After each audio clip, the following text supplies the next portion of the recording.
Hello there, this is Benny. And this is Kyle. And you're listening to The Doctor's Watcher, the laboratory technicians podcast about every episode of Doctor Who.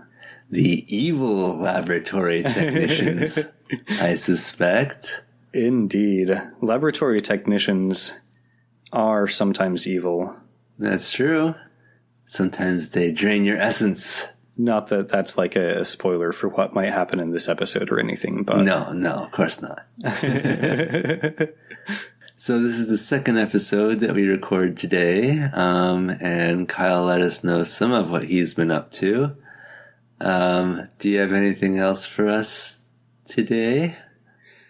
Yeah, so my partner and I have recently been watching Reservation Dogs, which I think you said you have watched. Excellent. Yeah, we're really enjoying it. We're not quite finished yet. We're like a couple episodes into the third season. Oh, yeah. Good stuff. Yeah, it's really good. I have liked it quite a bit, which, you know, I fully expected to based on everything I'd heard. Yeah. Yeah, I think when I talked to your partner about it, you were still in the first season, and she said her favorite characters at the time were Willie Jack and Big, and I'm curious who your favorites are. I would probably agree with her on Willie Jack. Cool. But then I don't know, I might say Cheese as my next one. Yes. Cheese is also so good. I do like Cheese a lot. Yeah. And I can never remember their names, but the rapping twins, I like them a lot too. Oh, yeah. Sort of, wonderful side characters. Yeah. My partner and I also watched it, and we also highly recommend it. So, listener, don't be a shit ass. Watch Reservation Dogs. Indeed. I want to try to start remembering to say shit ass more. I feel like every single one of the characters, when they say it, they just say it with such gusto. It's fantastic. Uh-huh.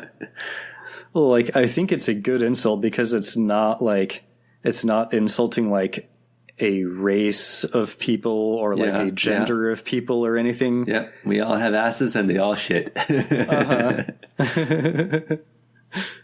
It's also it's the sort of insult that's hard to get mad about because it just sounds kind of funny. Totally. Kind of charming. Shit asses. Shit ass. Yeah, cool. Well, kids gotta stop being such shit asses. Yes. Yeah, you gotta tell me what you think of it when it's all over. It's quite a show. Quite a show. Well, speaking of, or actually, do you have anything that you've been up to? I do, very briefly. I wanted to quickly say that last time I mentioned that I had been watching Doctor Who because I had watched the Gunfighters. After, of course, we'd done it on The Doctor's Watcher because I respect the premise. But after Kyle had told me about it, I also went and watched it on my own. And I've also been listening to Doctor Who. I decided to check out some Big Finish productions, and I've listened to one, just a very quick one, that was read by Carol Ann Ford, actually, called Here Be Monsters, or Here There Be Monsters, or something like that. It's a really good story, and I actually think that you'd really dig it, Kyle. I think it's only like an hour and a half long or something. It's not very long at all. I was just listening to it while vacuuming earlier today. Nice. And, you can, if you have a library card, and I know you do, you can, check it out from this streaming app called Hoopla. Actually, I don't think it's technically streaming. I think you download it, but yeah, it's a library app called Hoopla, and you can listen to actually a bunch of Big Finish stories on there. And that's one of them. Yeah, I've always sort of meant to listen to a Big Finish story, but I never actually have, so... Well, when we're all wrapped up with The Doctor's Watcher and we're going to have to do The Doctor's Listener. Indeed. Or when we take this show on the road and we start doing these at cons or something, then we can do the Big Finishes. Yeah, that actually would probably work really well, do the Big Finishes for live shows. It's fun. I really quite enjoyed it. Listeners, if you want to hear us talk about a Big Finish story, then tell all your friends until we get enough downloads in a particular location to do a live show. Yes. or that we become big enough that a convention will have us and will want us to do like a special recording live. Indeed. Well, until then, we should probably keep it up with our existing show. So, Kyle, why don't you tell us about our next episode?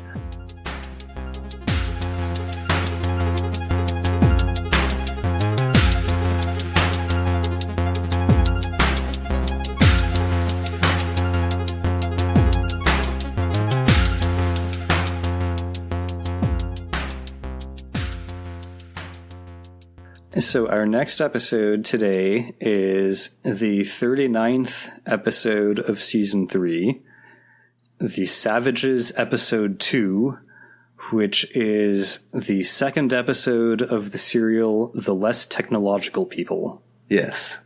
And Kyle, last time you hinted that possibly one of these episodes exists, but I don't have my hopes up too high. Won't you please tell us, how'd you watch it? So this particular episode was another reconstruction. Okay. Well, thank you, Loose Cannon, for doing these. It is worth mentioning that the reconstructions in this serial are once again based on telesnaps from John Cura. I think I sort of hinted at that in the previous episode. You did, yeah. Well, welcome back, John Cura. I'm glad that the BBC decided to hire you again. Uh-huh. Good to have telesnaps. Yeah, that is one of the direct side effects of John Wiles having been replaced with Innes Lloyd. John!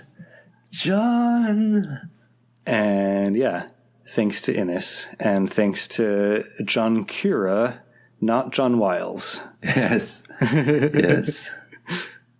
I was shaking my fist at John Wiles, just for the record. Right, yeah.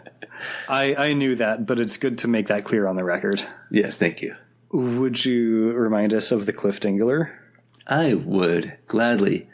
So our heroes are in this technologically advanced city. The doctor has just been made the chief elder or head elder or something like that.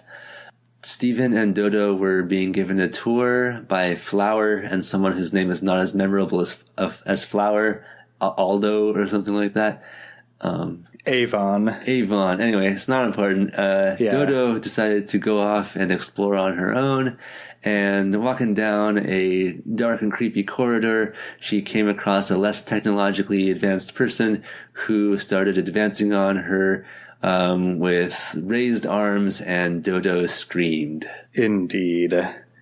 And now, I'm going to guess, however, that this person is not a danger and is in fact trying to go to Dodo for help, because I think that the technologically advanced people, possibly the lab techs that Kyle mentioned earlier, have drained this less technologically advanced person's essence. You are basically correct. Hooray! This I'm is so smart. This is the less technological person whose life force got drained in the previous episode. And yeah, he poses no threat to Dodo. He kind of seems unaware of her. He kind of just stumbles past her. She actually ends up kind of like helping him down the corridor and like out the doorway that leads to outside. I'm glad that she recovered so quickly. Yeah, so she helps him out. He's got a couple buddies waiting for him outside. And yeah, she basically continues her exploration, heading down another corridor.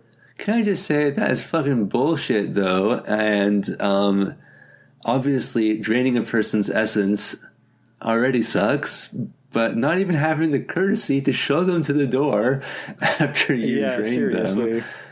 What the hell, guys?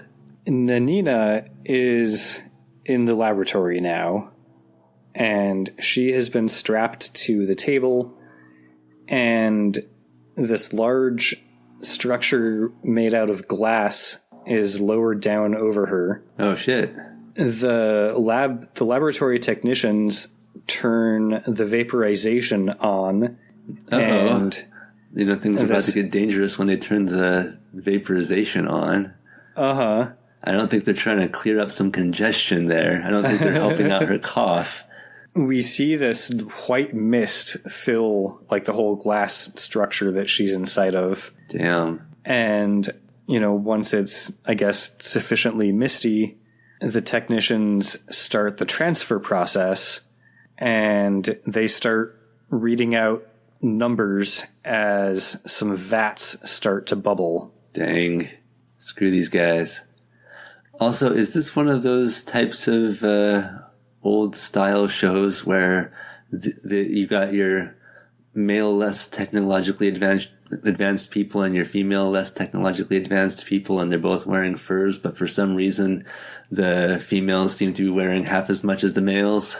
Yeah, I would say it's leaning toward that, but the males aren't wearing like a huge amount of furs to begin with. So okay, well, but it is definitely leaning toward that. Hearing about how this attractive woman is being strapped down to this table. If this were an episode of Star Trek The Next Generation, I'd be side-eyeing Rick Berman right now. Uh-huh. There's a brief scene that basically establishes that Steven and Flower are continuing to look for Dodo. I will say Avon kind of disappears from this episode for the most part. But that's okay. He was boring. Yeah, we're not made of money. We can't bring back every actor for every episode. Uh-huh. And Dodo explores her way into the laboratory. Uh-oh. With the draining process still in progress? Yeah. I suspect she's not supposed to be there. We basically just see her, like, enter from the door at the back, and then we cut away to Jano explaining to the doctor all about how smart and amazing everyone in the city is. Just the men, right? Uh-huh. Well, yeah, the women get to be amazingly beautiful. Uh-huh. Yes. Steven bursts into the room shouting. He explains the situation with Dodo, but the doctor doesn't really seem to give a shit. What the hell, doctor? Thought you were making progress. Well, I really don't know what all this fuss is about. I'm sure the child won't come to any harm whilst he's here. No, she cannot leave the city. If I know that young lady, she's well enough to look after herself. Now, come along, please. Let's finish the conversation. Doctor! Okay, I'll give him some credit. The fact that he says that she can look after herself, thank you, doctor. That's a good point. Yeah. you maybe should still show a little more concern for your companions, but at least saying that they can look after themselves, that I like. Yeah, that's true. Dodo is kind of slowly advancing further into the laboratory to try to get a better look at things, when eventually the lab techs notice her and they grab her. Uh-oh. I guess her initial sneak roll kind of got her in, but it only gets you so far when you're like just walking right into the middle of the lab. Yeah, you kind of do have to stay in stealth mode. And every now and then, when you're new to the game and you don't know if like clicking on an object is going to take you out of stealth mode, or like drinking a potion or something, then next thing you know, you've been spotted. And that's what F5 and F8 are for. Indeed.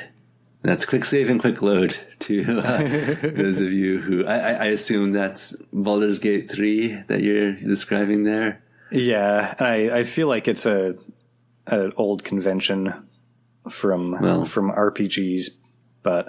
I play BG3 on PlayStation, so my controls are a little different, but yes, same in principle. So the lab techs assume that Dodo must be from the outside and that she's here for transference, even though they don't know why she has such strange clothes or why she's not on their list. But they might as well, suck her essence anyway. Yeah, basically, they start making preparations. You almost want to admire the efficiency. some city guards have joined Stephen and Flower in the search for Dodo. One of the guards opens the hidden door that Dodo went through, and Flower's like, oh, young people don't go there. Like, Dodo definitely isn't down that corridor or anything. Based on what? I guess just that, like, it's not very cool, so young people don't do it. Oh, I get it. All right. Yeah, you know what? Yeah. I follow that logic. Yeah. But Steven is like... You don't know her. She'd go anywhere. Yeah, you gotta make sure your map is fully mapped before you move on to the next area. Yeah, you know, she succeeded on the perception check that showed her the hidden door, so, like, you can't just let that little glowing bit not be interacted with. There may be treasure chests in there. Flower's like, no, really, like, she wouldn't go there, it's not allowed. And Steven says, Well, if it isn't allowed, Dodo would be the first in the queue. I'm going to take a look. I love that. But the guard basically pulls his light gun on Steven and won't let Steven into the corridor to look for Dodo. I feel like the guard could at least go take a look. Yeah. Not being very helpful there, guard.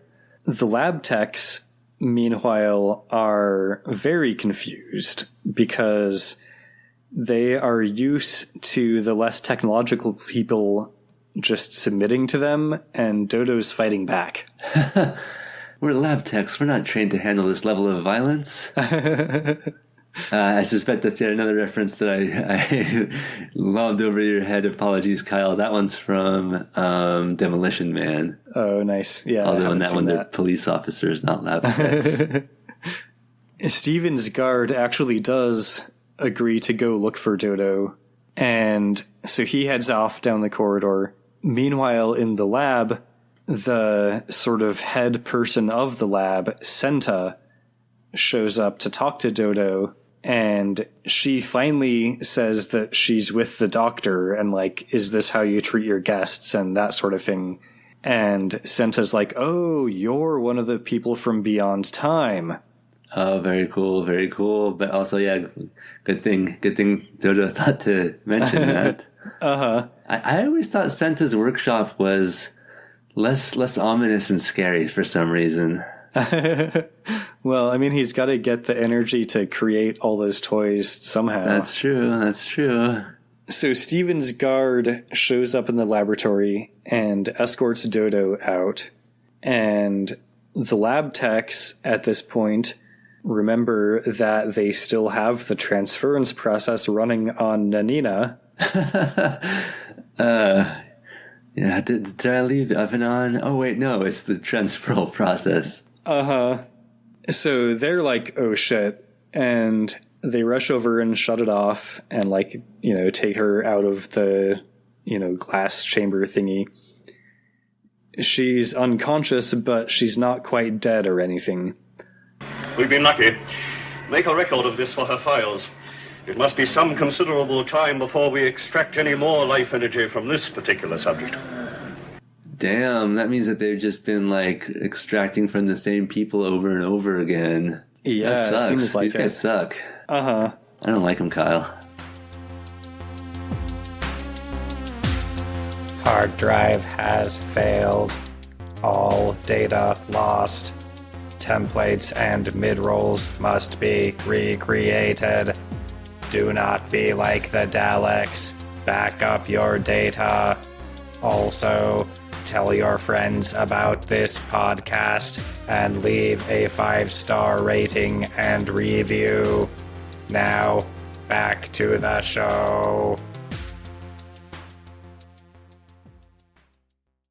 Dodo starts telling Steven and Flower and Avon, who's apparently in this scene, all about how weird the, quote, hospital that she stumbled into was. They didn't seem very focused on helping people get better. The guard is, you know, kind of listening to this conversation, and he seems super interested in knowing exactly what Dodo saw that makes her say this, but she doesn't really give any details. She basically just says that, like, the vibes were off. Well, they were. That's true. Uh-huh. The guard starts escorting Avon and Flower away to be taken before the elders, I guess, to be, like, questioned about being negligent in watching Dodo. Ominous. Uh-huh. Flower, as they're being taken away, Flower is worried about what might get done to them, but Avon assures her, or, like, reassures her and tells her that that's only for the less technological people. Yeah, I don't know. When you live in a dystopia, dystopias tend to dystopia. Yeah, you never know quite how or when it's going to dystope on you. Yeah, I think they might be about to find out. There's a brief scene where Senta is telling Nanina that she should leave. She's, like, recovered consciousness, but is still clearly, like, super dazed and out of it.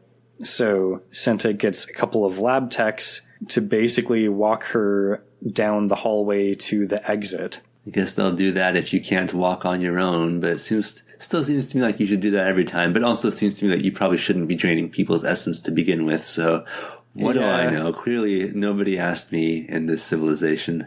There's a particular telesnap that's used in this sequence that the reconstruction kind of lingers on for a few moments, and I don't know if it's, like, because of the way the lab techs are, like, supporting her and holding her up or what, but we're seeing her and the two lab techs from behind, and the animal skin clothing that she's wearing is, like, kind of pulled up or hiked up a fair amount, and yeah, let's just say I think it's another telesnap that Peter Purves would probably appreciate. Shaking my head, Peter Purves. Dodo and Steven and their guard, I think it might have still been Exorc, but it wasn't really clear. But the three of them meet up with the Doctor and Jano again. Steven and Dodo want to tell the Doctor about what's up, like what Dodo's seen in the lab and everything. The Doctor basically puts them off, saying that he wants to share his records of investigation into time travel with these folks. Cool. So he starts heading back to the TARDIS to gather the records, and Steven and Dodo go with him. Jano talks to the guard, who says that he's not really sure what Dodo saw or what she suspects. And Jano says that the Doctor is very sophisticated, so it's hard to know what he thinks. So Jano decides to send the guard to follow the Doctor and his companions. On the way back to the TARDIS, the Doctor basically, like, tells Steven and Dodo that he wanted to, like, get away so they could, say what they needed to say without Jano overhearing, basically. And as they're making their way back to the TARDIS, they find the person from the very start of the episode who stumbled down the corridor past Dodo. This, old, less technological guy is basically just, like, lying on the ground in the forest. Damn. He's not quite dead, but he's basically just lying there. Yeah, they sure drained him. Yeah. And the Doctor basically says that this confirms his suspicions, and he tells Dodo and Steven about how this society has apparently learned to drain people's life forces. Yeah. So he gives Steven his TARDIS key and tells him to go get the capsules marked D403 out of the emergency cabinet. The life essence capsules. Dodo goes with Steven, and the Doctor is basically just, like, kind of encouraging this old guy to continue breathing. You can do it. Another breath in. Good job. And now exhale. Oh, you're doing great. Just take a moment to appreciate, how well you've done and how far you've come. But not too long a moment. Take another inhale. As he's, giving breathing coaching to this old guy, the guard shows up. Uh-oh. The guard is basically incredulous that the doctor is helping the less technological person. And the doctor's like, fuck you. They are men, human beings, like you and me. Although it appears at the moment that you're behaving in a rather subhuman fashion. Yep, 2 episodes in and we've already got the moral of our story.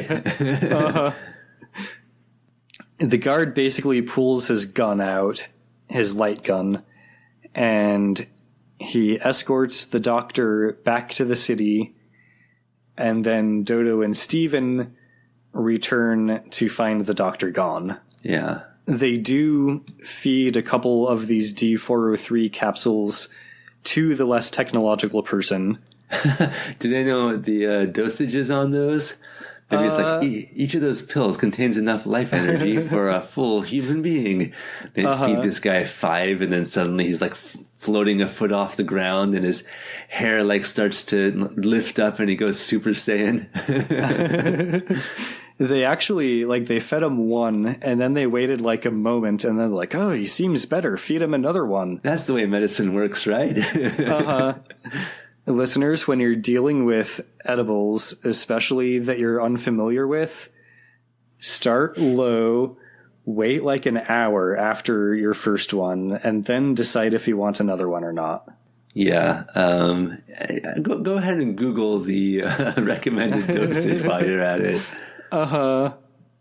So they feed these capsules to the guy, and then his buddies jump out of the forest to start attacking Steven and Dodo, but the guy has basically recovered enough to tell everyone else not to attack and explain that they helped him and that they're not from the city. And, with all the explanations happening, everyone is cool with everyone. Excellent. Happy to hear it, Kyle. The guard takes the doctor back to Jano, and Jano and the doctor shout at each other for a few moments. Good. The doctor, of course, is shouting about how they're exploiting and murdering other humans. Yeah, that's the thing that they're doing. And Jano is shouting about how they're barely human, and their sacrifice is worth it for the city to prosper. Yeah, fuck this guy. Yeah, seriously, fuck this guy.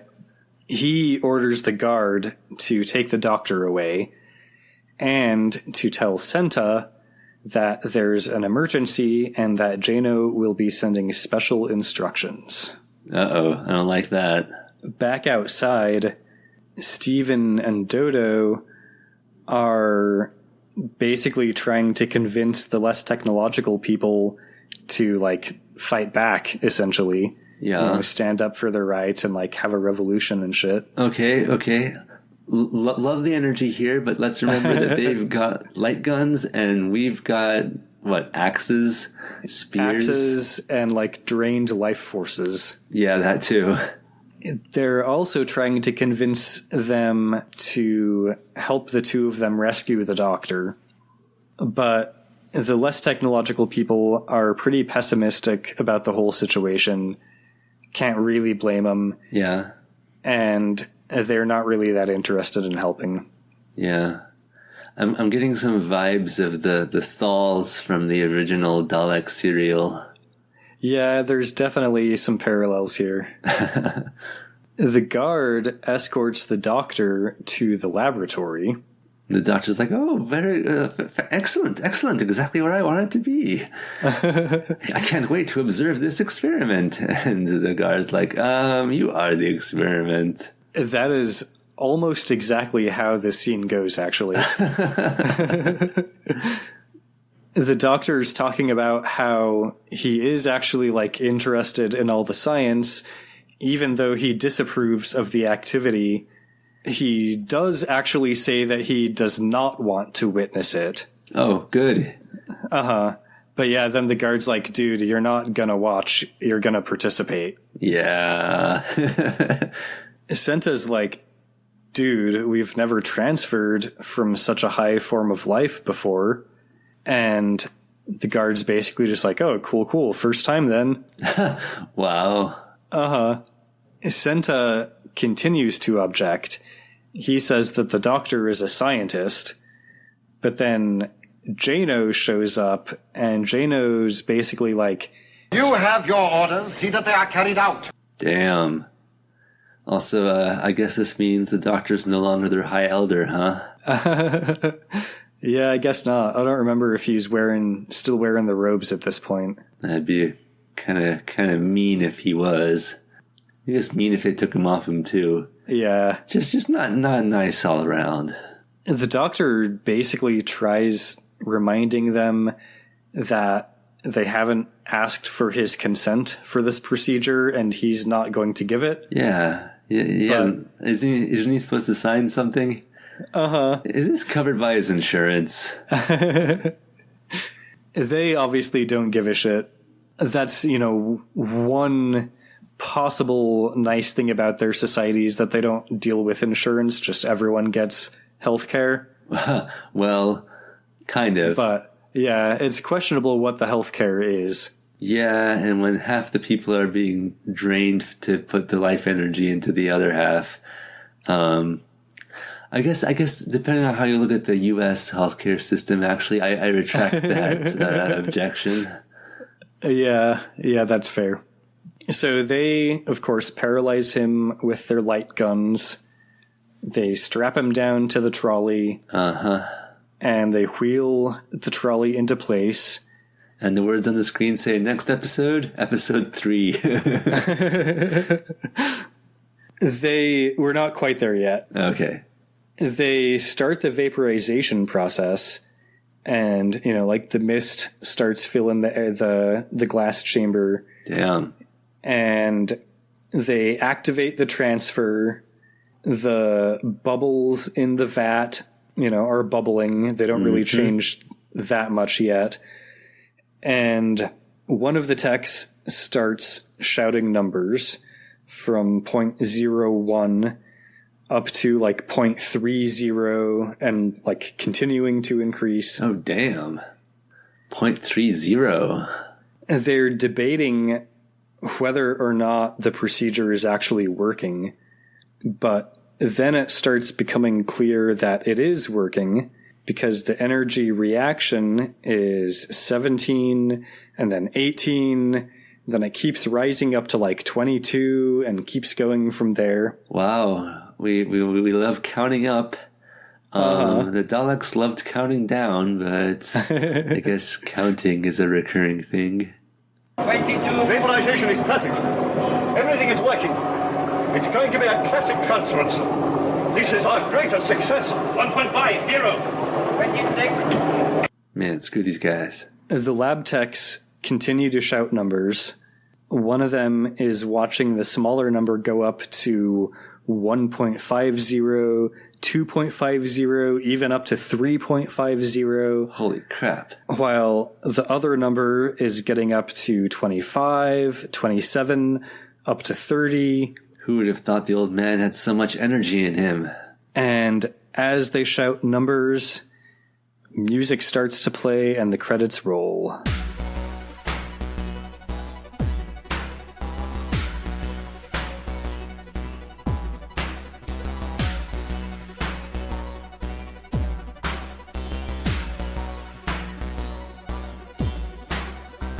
Yep, we don't even get a next episode anymore. Yeah, I have to say, it does feel weird to not say the words on the screen say next episode. Yeah, I'm going to miss that bit. Yeah. All right, Kyle. Well, I'm worried for our doctor.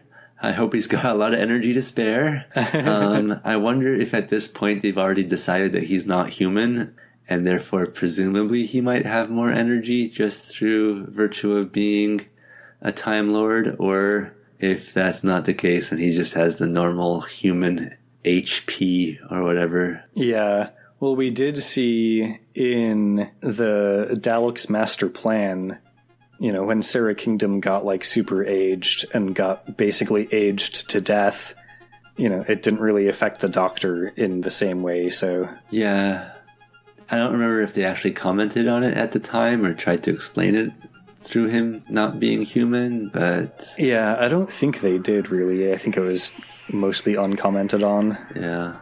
All right. Well, cool. So, what notes do you have for us, Kyle?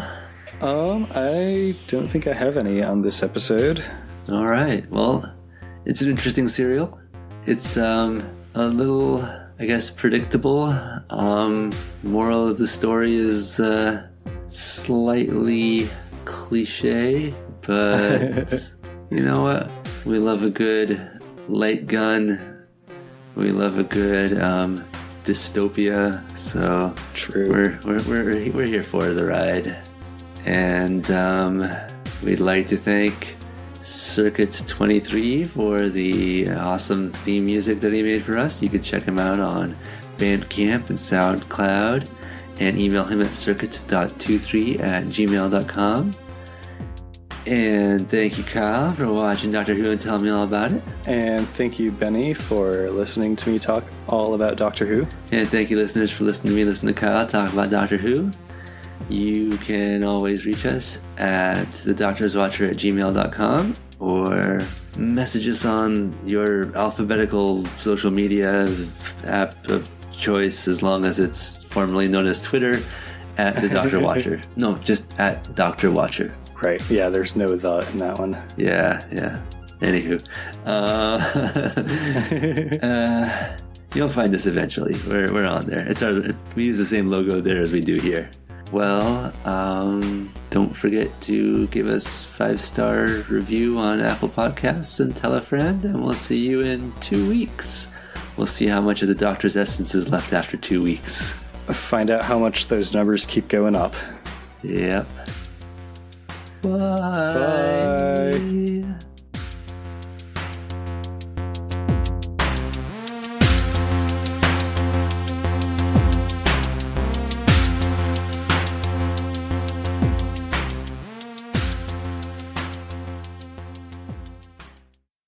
You're interested in our work? Oh, yes, interested, yes, although I disapprove of your activities. I shall be honored to show you my laboratory when I have the time. Well, where is the savage for transference? No, gentlemen. No, gentlemen, I don't wish to bear witness. It's quite all right, Doctor. You will not be asked to witness this experiment. I should hope not, my boy. Instead, you will have the pleasure of participating in it. What did you say? Do you realize what you're saying? We can't transfer such a high form of life. It's never been done. This time it will be done. It will be an interesting experiment for you. But he's a fellow scientist. He's one of us. You have your orders. See that they are carried out. I think you have forgotten one thing, gentlemen. I don't think so, Doctor. My feelings in this matter. I will not submit to your nauseating experiments. I'm going out of that door, so don't try and stop me.